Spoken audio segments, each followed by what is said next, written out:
오늘 스승의 주일을 맞이하여서 오늘 좋은 스승이라는 제목으로 시작 말씀을 전하겠습니다. 여러분들의 스승이 계십니까? 여러분들에게 지나온 많은 선생님 중에서 여러분들의 기억에 남는 스승이 계십니까? 사람은 사실 누군가로부터 가르침을 받으며 살아옵니다. 우리가 잊어서 그렇죠. 우리에게는 많은 가르침을 줬던 그런 스승들이 계십니다. 그러나 기억에 나지 않는 분이 아니라 여러분들의 기억에 남는 선생님, 아마 그분들은 여러분들에게 어떠한 영향을 주셨을 것입니다. 그리고 여러분들은 그 영향력 때문에 여러분들은 지금도 그분을 기억하고 있을 것입니다. 오늘 스승의 주일을 맞이해서 제가 설교하는 준비 가운데 제가 그 성문교회 15년 전에 오기 전에 제 은사 목사님을 찾아갔어요. 목사님, 저 이제 여주에 가게 됐습니다. 그래? 어떤 교회인데? 예, 이르리한 교회입니다. 그래? 갑자기 그 자리에서 종이를 꺼내서 쓰시기 시작하시는 거예요. 이미 지금은 돌아가셨습니다만 그분이 그 자리에서 쓰시더라고요. 1번, 2번 그 자리에서 직속에 쓰시면서 3장을 쏘셨어요. 이렇게. 그때 제가 코팅을 해서 가지고 있는데 3장을 쏘셨어요. 한마디 한마디. 놀라운 것은 이분이 글씨도 안 틀리셨어요. 보니까 그 자리에 직접 쓰셨는데 그 첫 번째가 사람이 빠져 죽는 늪이 있다. 위험함, 나도 빠질 수 있다. 근신, 조심, 경계.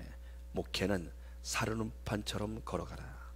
두 번째, 종의 자세로 섬기는 자세를 낮추어라. 말도 공손히, 설교는 함부로 하지 말고 책망도 삼가해라. 장로님을 아버지처럼 큰형님처럼 받들고 무슨 일이 있을 때는 반드시 상의하도록 해라. 네 번째, 2, 3년 동안은 오직 기도하는 것과 말씀 전하는 것 집중해서 은혜만 끼시도록 해라. 유능한 목사보다 인품이 무난하고 좋은 목사가 되도록 해라. 그리고 인간관계에서 인정을 받도록 해라. 이렇게 해서 쭉 해서 26가지를 그분이 써오셨어요. 지금 이렇게 보니까 제가 지키지 않는 것이 많이 있어요. 보니까 제가 지켜야 되는데 지키지 못하는 것들이 많이 있어요. 개인의 경건생활을 어떻게 할 것이고, 제가 어려우면 항상 생각이 났고, 그리고 결정적인 순간에 어떤 일을 결정할 때는 찾아가서 상의를 해서 그 목사님 말씀하시면 저는 그것이 하나님의 뜻이라 생각하고 그러고 갔어요. 제가 군대에 있을 때 너무나 힘든 적이 있었습니다.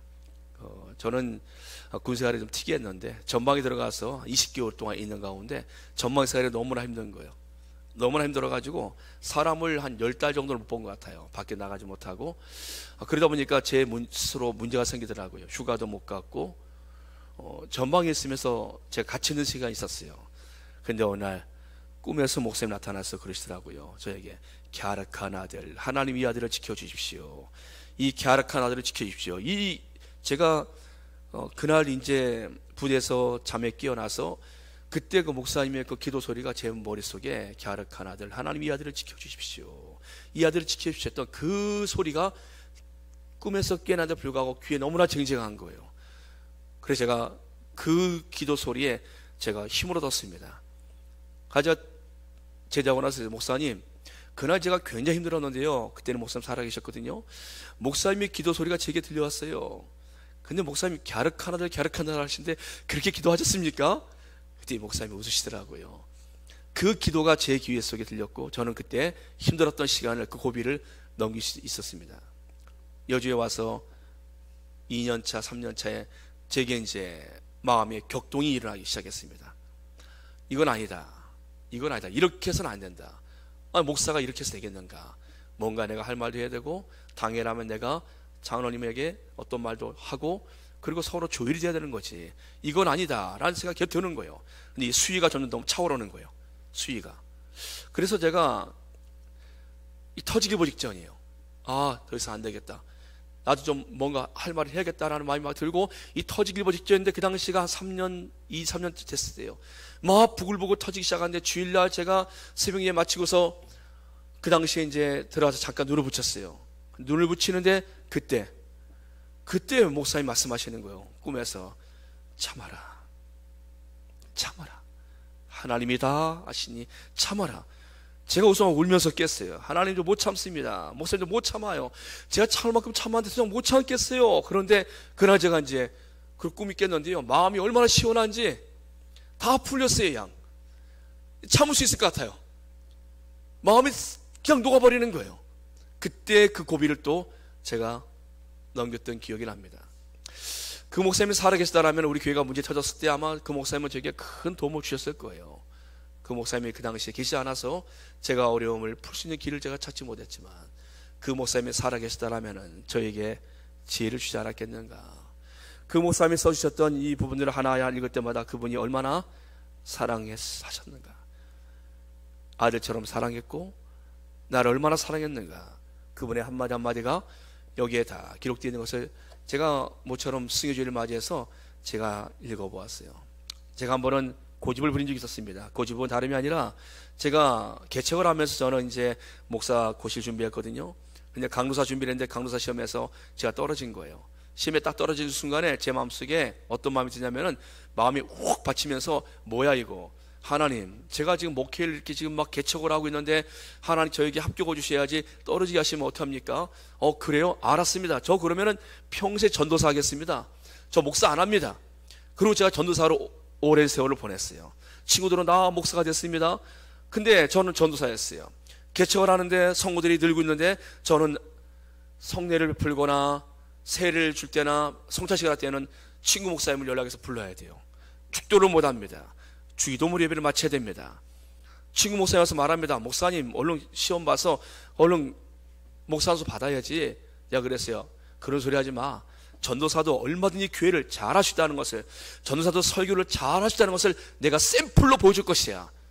전도사가 세우는 교회, 한국교회 모델을 보여줄 것이야. 내가 막 그랬어요. 제가 그만큼 제가 그 당시에 얼마나 교만했습니까? 그러던 중 목사님을 찾아갔어요. 목사님이 안수 받았지? 아니요. 너 졸업한 지가 언제인데 아직 안수를 안 받았어? 목사님, 제가 여기 시험에 떨어졌어요. 제 마음속에 이런 마음이 들어가지고 전도사로서 제가 좋은 교회 한번 만들어 보겠습니다. 뭐 목사님들만 목회 잘합니까? 전도사 목회도 잘하는 것을 제가 뭐 보여드리겠습니다. 그 목사님이 저한테 그러더라고요. 그런 소리 하지 말고 올해 시험 봐서 안수 받아. 네. 거기서 제가 할 말이 없더라고요. 네, 알겠습니다. 그리고 돌아와서 공부해서 제가 안수를 받았어요. 저는 잔뜩 그 당시에 제 마음속에 잔뜩 가졌던 그러한 제 고집이 있었는데, 그 목사의 한마디를 제가 이기지 못하겠는 거예요. 목사님이 그런 소리 하지 마. 목사 안수 받아. 올해 시험 봐.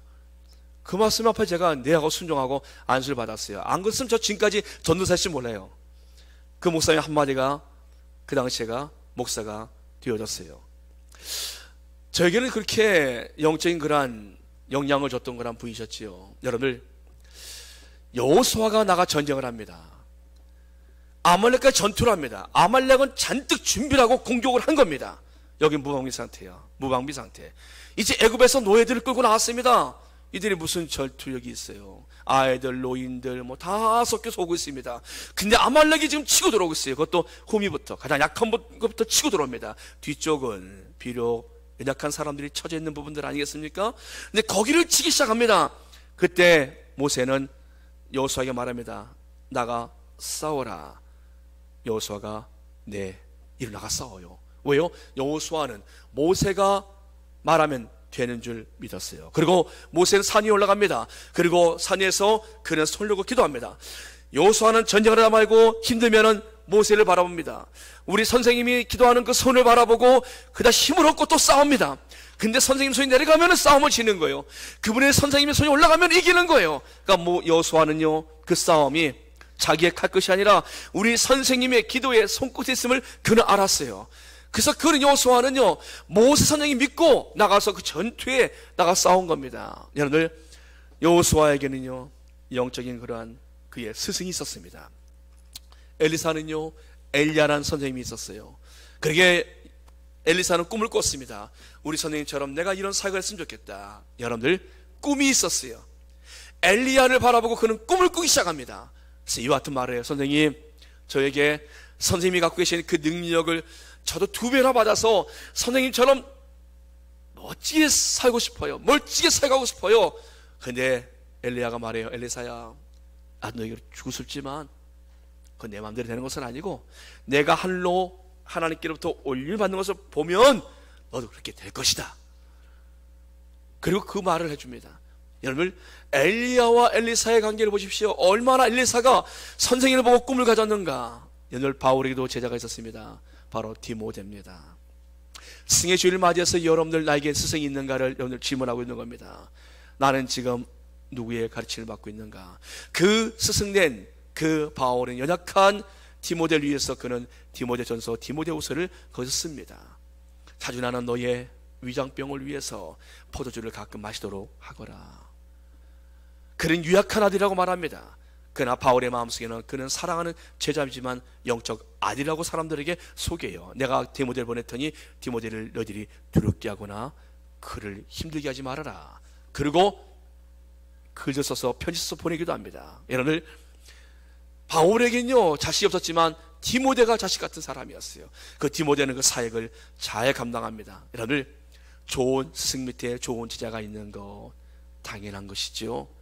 좋은 스승 밑에 좋은 제자가 있는 거, 좋은 제자가 좋은 스승을 만나는 거 인생의 복 중의 복입니다. 할렐루야. 그래, 여러분들, 좋은 제자가 좋은 스승을 만들기도 해요. 엘리란 지상을 아십니까? 엘리 지상은 사람들에게 존경도 받지 못하고 인정도 받지 못했어요. 이유는 하나입니다. 자식 농사에 실패했어요. 그 자식들이 타락했습니다. 사람들이 엘리를 볼 때 영감도 없는 그러한 제사장, 능력도 없는 제사장, 가정도 엉망인 제사장, 사람들이 전혀 존경을 받지 않았어요. 존경하지 않았습니다. 그랬던 엘리 지상에게 한 아장아장 걷는 아이를 누가 맡기고 갑니다. 그 아이의 이름은 사무엘.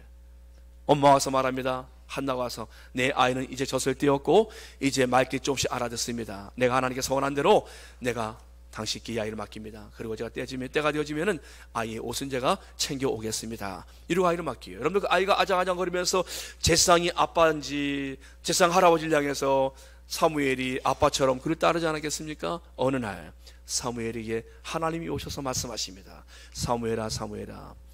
여러분들, 사무엘아 부르니까 사무엘이요 그 어린 나이에 벌떡 일어나가지고 제사장에게 막 가요. 선생님, 제사장 엘리 선생님, 절 부르셨습니까? 묻습니다. 그때 엘리가 말합니다. 아니야, 이 밤에 내가 널 부를 일이 있겠니? 가 자거라. 네, 돌아갑니다. 하나님 또 부르세요. 사무엘아, 사무엘아. 엘리가 사무엘이 벌떡 일어납니다. 또 막 아장아장 가더니 말해요. 선생님, 저 부르셨습니까?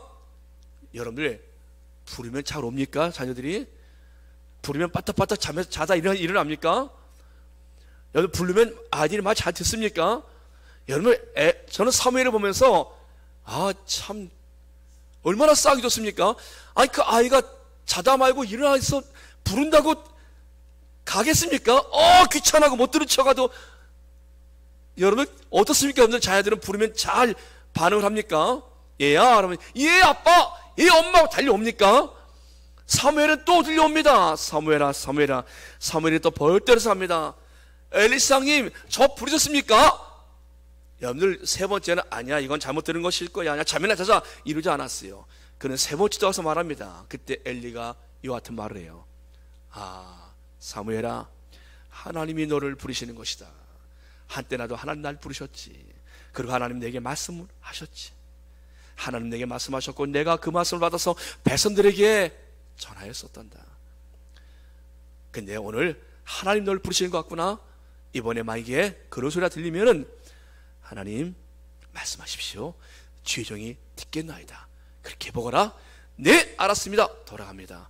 그날 밤 하나님 또 부르시요. 사무엘아, 사무엘이 예, 하나님 말씀하십시오. 주의 종이 듣겠나이다. 그 하나님이 사무엘에게 말씀하십니다. 앞으로 어떻게 될 것인가, 엘리사장의 집안이 어떻게 될 것이고 앞으로 일할 일들을 엘리 제사장의 가정에 대한 이야기를 해줍니다.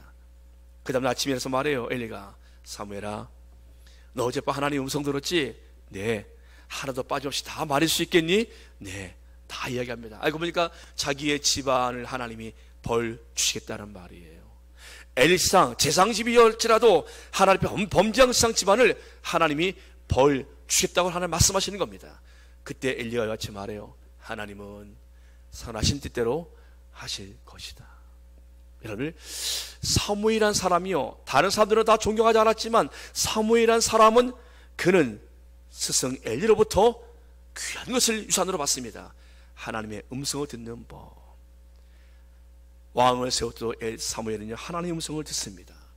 그는 전쟁 가운데서도 하나님의 음성을 듣습니다. 듣는 것이 수양의 기름보다 낫다. 하나님의 음성을 들으면 우리는 살 수 있어.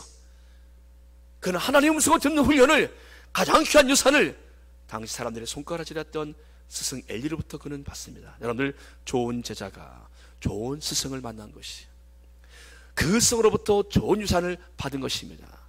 사랑하는 여러분들,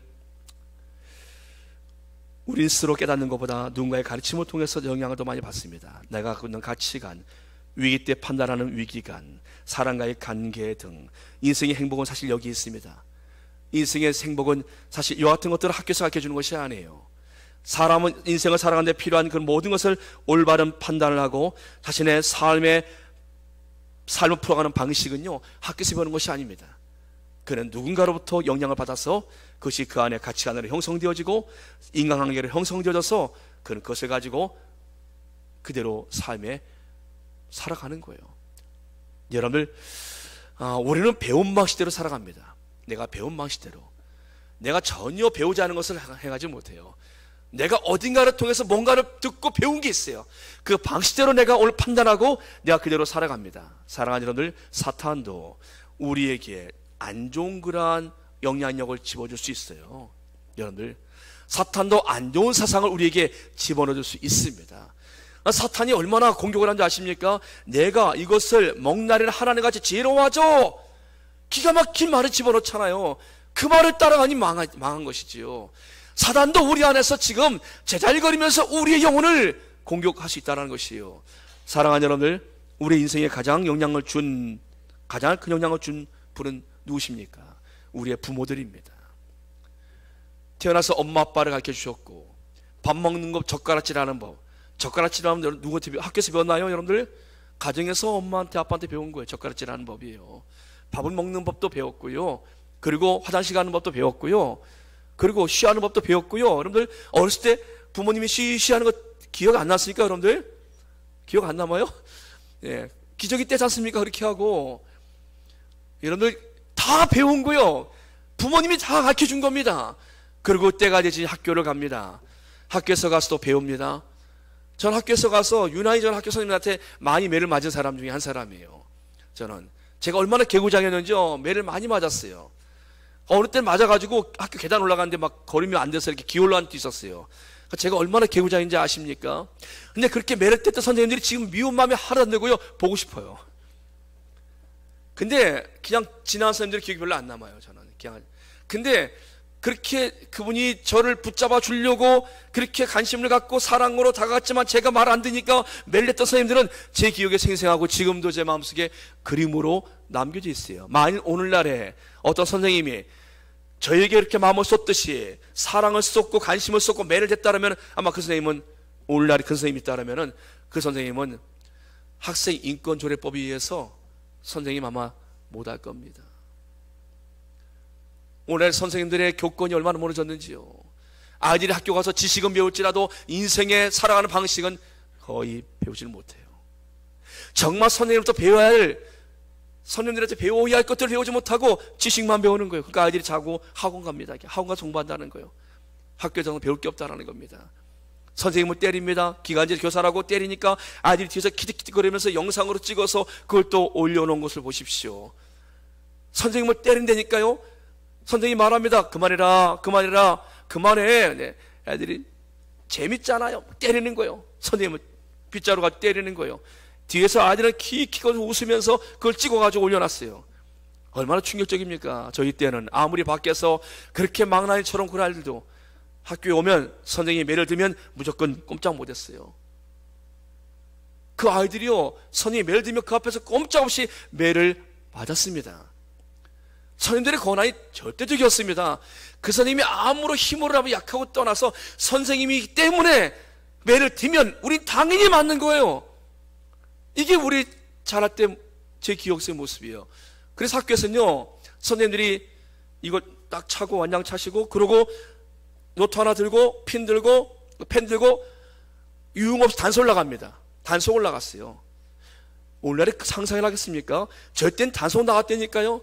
단속 나가서 복장 단속하고, 그리고 아이들이 잘못된 곳에 갔으면 불러내서 경찰보다 더 무서운 선생님이었어요. 선생님들의 이 힘이 대단하지 않았습니까? 여러분들 그런 기억 나십니까? 선생님들이 아이들을 단속하러 평일에 공휴일이면 나갔다니까요. 그런 힘이 있었다는 겁니다. 지금 한번 나가서 단속 못하지요. 뭐 말이나 듣겠습니까? 여러분들 이미 교육은 학교에서 교육하는 것에 대해서는 여러분들 너무 많이 무너져 있어요. 그럼 이 아이들을 어디서 가르쳐야 합니까? 여러분들 그래도 부모는 살아있어요. 부모는 아이를 가르칠 수 있습니다. 부모는 아이에게 무엇을 가르쳐줘야 됩니까? 아이에게 기준을 가르쳐야 합니다. 기준. 오늘 성경을 말씀합니다. 이스라엘아 들으라, 우리 하나님 여호와는 오직 유일한 여호와시니, 하나님이 유일한 한 분이시라는 것을 아이에게 가르쳐줍니다. 하나님이 한 분이라는 것을 아이에게 가르쳐줘요. 유일한 여호와시니, 여러분들 너는 마음을 다하고 뜻을 다하고 힘을 다하여 내 하나님 여호와를 사랑하라. 첫 번째가 마음을 다합니다. 여러분들 사람이 마음이 어디냐에 따라서 그의 자세가 달라집니다. 그 사람의 태도는 그 사람의 마음이에요.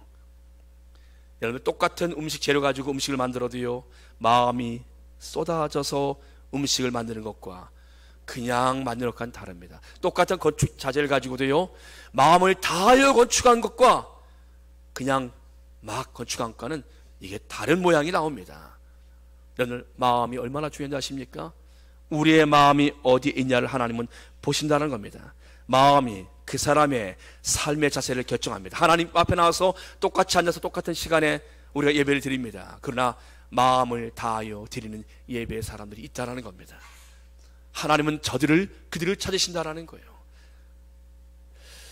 뜻을 다하여라고 말씀하십니다. 나의 뜻이 어디에 있는가? 나의 뜻이 어디에 있는가? 내 뜻이, 여러분들 하나님의 뜻을 이루기 위해서는요, 내 뜻을 내려놓아야 합니다. 내 뜻과 하나님의 뜻이 충돌할 때 내 뜻을 버리지 않고서는 하나님의 뜻을 따라갈 수가 없습니다. 하나님의 역사를 이루려면 내 뜻을 내려놓아야 돼요. 그러나 내 뜻은 잘 내려놓기 어렵습니다. 그래서 주께서 우리에게 말씀을 주신 거예요. 법으로 주십니다. 너는 마음을 다하라, 뜻을 다하라, 힘을 다하라. 여러분들 힘은 우리의 몸에서 나옵니다. 우리의 몸으로도 하나님을 섬기기를 원하고 계세요. 여러분의 눈을 한번 뺏어볼까요? 여러분의 눈은 어디에 가장 많이 쓰여졌는가? 여러분의 손과 발을 한번 볼까요? 여러분의 손과 발은 어디에 가장 많이 쓰여졌는가? 여러분들 입술을 볼까요? 여러분들 입은 어디에 가장 많이 쓰여졌는가? 주께서 말씀하십니다. 힘을 다하여 우리의 몸으로도 하나님 앞에 우리가 돌려야 할 그럴 부분이 있다는 겁니다.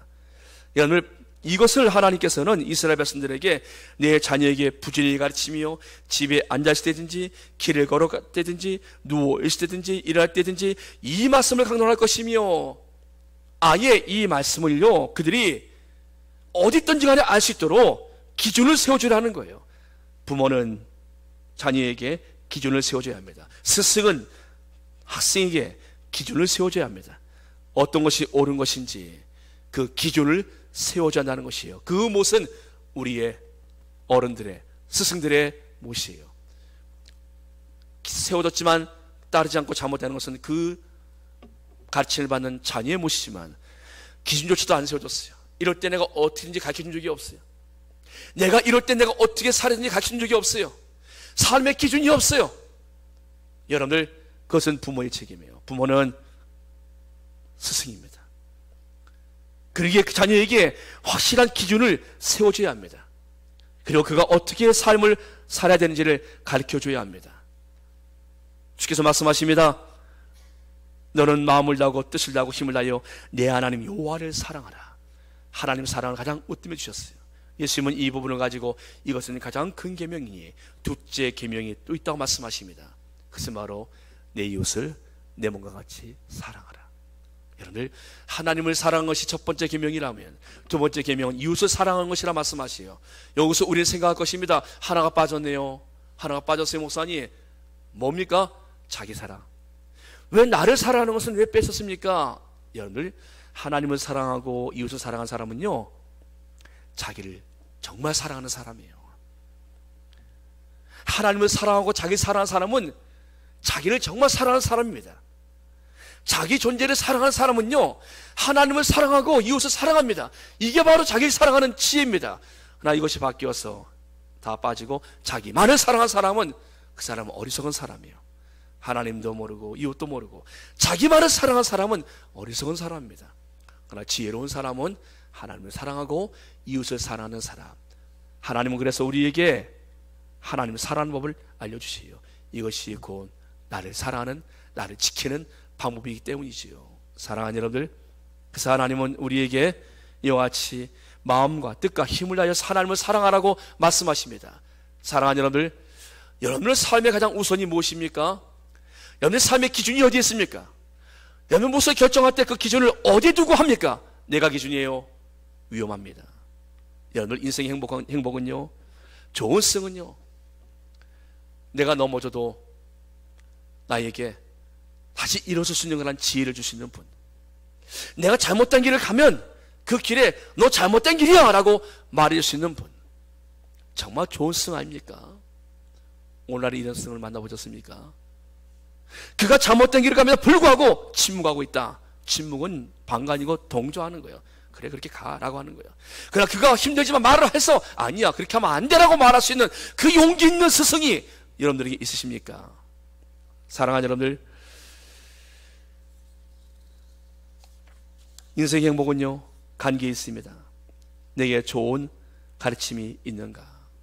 나를 가르칠 수 있는 좋은 분이 계시는가? 밥상머리 교육이라고 있어요. 아이들을 앉아서 식단에서 가르칩니다. 그 얘기 어떤 교훈과 훈계 좋습니다. 그러나 아이를 설득하는 시간이 밥상머리 교육이에요. 그래서 식사하는 가운데 애들이 입을 열고 또 위도 열리고 막 들어갑니다. 그때 그 아이들에게 해주는 말이 얼마나 좋은지요. 너 그때 그 일은 그렇게 하면 더 좋았을 것 같았는데 너 그거 아직도 안 했지? 그거 한번 해볼래? 그거 한번 도전 한번 해볼래? 어떻게 생각하니? 그 아이를 설득하는 시간입니다. 여러분들, 좋은 아이는요, 무슨 말 하는지 알아듣습니다. 그리고 그래요? 한번 해볼까요? 메시지가 들어가는 거예요. 그 아이에게. 부모는 그 일을 할 수가 있습니다. 사랑하는 여러분들, 예수님께서 제 아들을 칭찬도 하시지만 예수님은 때로 그들을 책망도 하셨어요. 베드로가 말합니다. 주님께서 내가 누군 줄 아느냐? 주는 그리스도시요 살아계신 하나님의 아들이십니다. 베드로야, 너의 그 위에 교회를 세운다. 이 반석 위에 교회를 세운다. 얼마나 주님이 기뻐하셨는지요. 베드로의 그 고백 아래, 그 반석은 베드로라는 이름 위에 세워진, 로마 카톨릭 말하는 것이 아니에요. 로마 카톨릭은 일대 교황이 베드로라 말하지 않습니까? 우린 그걸 말하는 것이 아니라 성경에서 말한 대로 베드로가 고백한 그 신앙 고백의 반석, 주는 그리스도시요 살아계신 하나님의 아들이라는 이 신앙의 반석 위에 교회가 세워지는 것이지요. 여러분들, 주님이 얼마나 기뻐하시는지요. 주께서 말씀하시오. 내가 장차 고난을 받고 죽고 3일 뒤에 살아날 것이다. 그때 베드로가 말해요. 주여, 절대 그런 일은 있을 수 없습니다. 그때 주님이 말씀하십니다. 베드로야, 사탄아 물러가라. 그를 책망하시오. 앞에서는 칭찬하셨지만 그가 잘못된 생각을 하자 책망하십니다. 왜요? 주님의 죽으심과 부활이 있어야 구원이 이루어지기 때문입니다. 야고보와 요한이 사마리아 사람들이 예수님을 영접하지 않아요. 그래서 사마리아 사람들 향해서 이와 같이 말합니다. 야고보가, 주님, 제가 기도해서 불을 내려서 이 사마리아 사람들을 모두 불태워버릴까요? 그가 성령 충만했어요. 그 당시 그가 주님 앞에서 의로운 듯 말합니다. 주님, 제가 하늘의 불을 명하여서 저들을 모두 불태울까요? 주님이 그를 책망하십니다. 왜요? 그들의 영혼이 얼마나 귀한데. 예수님 편에 있는 듯 하면서 그 사람들을 정죄해요? 그 사람들 죽이려고 그래요? 성령 충만하다 하면서 사람들을 불태워 죽인다라고요? 예수님은 그들을 책망하세요. 영혼에 사랑하는 마음이 보이지 않는 그 야고보와 요한을 책망하십니다. 의로운 듯 하고 성령 충만도 하지만 그들의 실체 안에는 그렇지 않아요. 주님께서는 그들의 그분을 책망을 하시오. 엠마오로 가는 두 제자들이 슬픔에 빠져 있습니다. 예수님께서 말씀하시오. 너희가 어리석게 너희가 어리석도다. 선자들이 하는 한 모든 말을 왜 더디 믿느냐? 그리스도께서 고난을 받고 그의 영광에 들어가냐는 것을 알지 못하느냐? 왜 너희들은 십자가에 돌아가신 예수님을 생각하면서 왜 숲에 빠지느냐라고 그들을 책망하십니다. 여러분, 주님은 그들이 잘못된 생각을 할 때마다 그들을 깨우쳐 주셨어요. 우리가 잘못 가고 있을 때 나를 깨우쳐 줄 스승이 있다면 그 사람은 안전한 사람입니다. 그러나 내가 잘못된 길을 감에도 불구하고 내 인생에 잘못된 그러한 상황으로 감에도 불구하고 나를 붙잡아 줄 수 있는 스승이 없다면 그 사람은 브레이크가 없는 그러한 차와 같아요. 사랑하는 여러분들, 바울이 이와 같이 말합니다. 그러므로 내가 너희에게 고하노니 너희는 나를 본받는 자가 되라. 내가 그리스도를 본받은 자들 같이 너희는 나를 본받는 자가 되라. 바울은 좋은 스승입니다. 좋은 목회자요, 좋은 선생님입니다. 근데 그는 말합니다. 내가 그리스도를 본받은 것 같이 나를 본받는 자가 되라. 하나 고르십시오. 여러분들, 바울의 삶이 하나 고르십시오. 여러분 지금 하나 고르십시오. 제가 말씀드리겠습니다. 바울이 무엇을 본받으러 하는지, 여러분들 바울이 어떠한 삶을 살았기에 그를 본받으라 하는가 하나 골라보십시오. 바울은 고린도 11장에 바울의 삶을 들여다보겠습니다. 옥에 갇힘. 1번 선택할 만합니까? 우리가 예수님 때문에 옥에 갇히는 것, 옥살이 하는 것 선택할 만합니까? 통과. 두 번째, 40이 하나 감한 매를 5번 맞은 거. 매를 만다고요? 너무 아파요. 힘들어요. 그것도 5번이나 40이 하나 감한 매 39대를 5번이나 맞았어요. 이것도 힘들어요. 통과. 태장을 당했다 말합니다. 여러분 이거는요 긴 채로 때리고 묶어서 때립니다. 이것도 힘들어요. 돌에 맞고, 이것도 힘들어요. 바다의 항해 중에 파선하여 일주일의 깊은 바다 가운데서 지냈으며 바다 한복판에서 죽을 고비를 넘깁니다. 일주일 동안. 이것도 어려운 겁니다. 강도의 위험, 이건 당할 만합니까? 형제의 위험, 이것도 어려운 겁니다. 수고하고 애쓰며 여러 번 자지 못하고 줄이고 목마르고 여러 번 굶고 춥고 헐벗고 사역의 눌림과 교회를 위한 염려의 모습, 바울의 모습이에요. 여러분, 근데 바울이 말합니다. 나를 본받으라. 본받을 게 뭐가 있습니까? 이 가운데 여러분들이 뭘 본받겠습니까? 쉬워 보이는 게 하나도 없어요. 제가 볼 때는 다 어렵습니다. 하나님 바울을 사형장의 죄수로 만드셨고, 천사들과 수많은 사람들의 조롱거리로 구경거리가 되게 하셨어요. 만물에 마치 세상의 쓰레기처럼 만물의 찌꺼기가 되어버린 바울이라고 말합니다. 바울이 내가 만물의 찌꺼기가 되었습니다. 사람들의 조롱거리가 되었습니다라고 말합니다. 이런 사람을 여러분들 뭘 본받으라 말합니까? 바울은 말합니다. 넌 나를 본받으라.